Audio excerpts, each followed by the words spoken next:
मेरे प्यारे साथियों, वाहिगुरु जी का खालसा, वाहिगुरु जी की फतेह।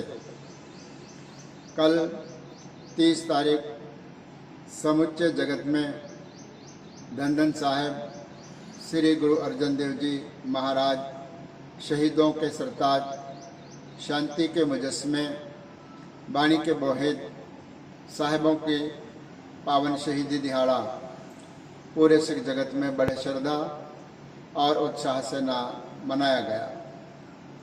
आज 31 तारीख हम उन्हीं पूजनीय गुरु साहब श्री गुरु अर्जन देव जी महाराज के पावन बाणी का विचार कर रहे हैं। सबसे पहले हम गुरु महाराज की पावन शहीदी को कोटि कोटि प्रणाम करते हैं, नमस्कार करते हैं और उनकी पावन याद में उन्हीं की बाणी जो लड़ीवार चल रही है, साहिब श्री सुखमनी साहिब जी, सुखमनी साहिब जी के तीसरी अष्टपदी की तीसरी पौड़ी का विचार आज हमें करना है।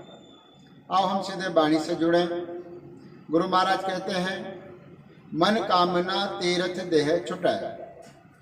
व्यक्ति के मन में, जिज्ञासु के मन में यह कामना होती है कि तीर्थ स्थान पर जाकर मेरा शरीर छूट जाए, मेरी देह छूट जाए। इसे बहुत पवित्र माना गया है। जैसे यहाँ पर भी हम देखते हैं, कई यात्रु सज्जन आते हैं सचखंड श्री हजूर साहब के दर्शनों के लिए। उनमें से कुछ एक यात्री ऐसे होते हैं जिनकी देह यही छूट जाती है। इसे बड़ा पवित्र माना गया है हिंदू धर्म के अंदर। वे कहते हैं कि तीर्थ स्थल पर हमारी देह छूट जाए, प्राण छूट जाए, हमारा अंत हो जाए, मन के अंदर ऐसी कामना होती है। लेकिन ऐसी कामना करने पर भी महाराज कहते हैं, गर्व गुमान न मनते होते। मन के अंदर जो गर्व है, गर्व का अर्थ अहंकार, गुमान, होने की भावना, यह मन के अंदर से यह भावना नहीं जाती है। ना मनते होते, मन के अंदर से यह भावना कभी नहीं जाती। अहंकार वैसे ही बना रहता है। फिर कैसे कहते हैं, और आगे क्या क्या कर्मकांड करते हैं, क्या क्या लोग नियम करते हैं, किस प्रकार से संयम को वर्तते हैं, उसके बारे में कहते हैं। सोच करे दिनस अरे रात। सोच का अर्थ है पवित्रता, बाहर की पवित्रता। स्नान आदि करके अपने शरीर को पवित्र बनाने की कोशिश करते हैं। दिनस अरे रात, रात दिन यह सोचते हैं कि मेरा शरीर पवित्र हो जाए, मेरा शरीर पवित्र हो जाए। लेकिन ऐसा सोचने से भी कहते हैं कि मन की मैल न तनते जात। बाहर की पवित्रता करने से या रखने से जो मन की मैल है, अंतरतम का जो मैल है, अंतरतम का जो अहंकार रूपी मैल है, न तनते जात, यह शरीर से नहीं जाता। शरीर को धोने से मन के अंदर का जो भाव है अहंकार का, यह नहीं जाता। इसलिए आगे गुरु महाराज कहते हैं, और क्या साधना करते हैं, इस देही को बहुत साधना करे। इस शरीर के लिए, देही को, इस देही के लिए बहुत प्रकार की साधनाएं करते हैं कि हमारी देही सफल हो जाए, हमारी साधना सफल हो जाए, हमारा शरीर सफल हो जाए।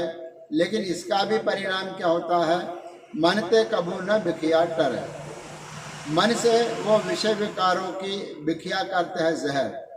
काम, क्रोध, लोभ, मोह, अहंकार रूपी जो बिखिया है, जो जहर है, वह कभी भी मन से नहीं जाती। आगे फिर कहते हैं, जल धोवे बहुत देह अनीत। फिर कुछ लोग क्या करते हैं, जल से, पानी से अपने देह को बहुत धोते हैं। देह, शरीर अनीत का भाव है जो नित्य नहीं रहता। जो नित्य नहीं रहने वाला शरीर है, ऐसे शरीर को पानी से बार बार धोते हैं, जल से बार बार धोते हैं और सोचते हैं कि हम पवित्र हो रहे हैं। लेकिन इसके उत्तर में गुरु महाराज ये कथन करते हैं, शुद्ध कहाँ हो काची भीत।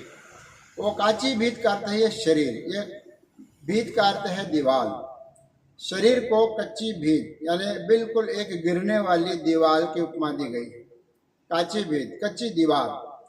शुद्ध कहाँ होए, वह इस प्रकार के पानी के धोने से वह जो काची भीत है, कच्ची दीवार है, वह किस प्रकार से शुद्ध हो सकती है। फिर कहते हैं, मन हर के नाम की महिमा ऊंच। ऐ मेरे मन तू ये जान ले कि ये जो भी बाहरी कर्म कांड है, तीर्थ स्थान में जाकर मरने की इच्छा है, शरीर को बार बार धोने की इच्छा है, अनेक प्रकार के शुद्धिकरण की इच्छा है, इन सब से जो श्रेष्ठ है वह नाम की महिमा है, परमात्मा के नाम की महिमा है। कहते हैं मन, ऐ मेरे मन संबोधन है। हर के नाम की महिमा ऊंच, हरि परमात्मा के नाम की जो महिमा वडियाई है, उस्तति है, वह कैसी है? ऊंच, बड़ी से बड़ी, सबसे ऊंची है परमात्मा के नाम की महिमा। फिर अंतिम पंक्ति में कहते हैं नानक नाम उदरे पतित बहु मोह। गुरु नानक देव जी के नाम की मोहर ला करके पंचम पातशाह फरमान कर रहे हैं, नाम उधरे। नाम उधरे का अर्थ है नाम के द्वारा, उधरे उसका उद्धार हो जाता है। पतित बहुमूच, कौन कौन किस किस का उद्धार होता है? जो बहुत पतित है, जिन्होंने हमेशा संसार में बुरे ही कर्म किए हैं, कुकर्म करने वाले जो पापी है, पतित है, अपने चरित्र से गिरे हुए जो लोग है, बहुमूच, मूच का अर्थ है बहुत सारे, बहुत सारे जो पतित है, बहुत सारे जो अपने कैरेक्टर से गिरे हुए लोग हैं, उनका भी उद्धार होता है अगर हम नाम का जाप करें, नाम का स्मरण करें। इस प्रकार की पावन विचार तीसरी पौड़ी में गुरु महाराज ने कथन की है, और यह जो किया वो उपदेश हमारे हृदय में बसे। गुरु महाराज कृपा करें। यह विचार लंबी चलने वाली है। सबसे बेनती है कि इस चैनल को अधिक से अधिक सब्सक्राइब करें, शेयर करें, ताकि पंचम पातशाह की पावन वाणी श्री सुखमनी साहब का पावन विचार घर घर तक पहुंचे और सभी इसका लाभ प्राप्त कर सके।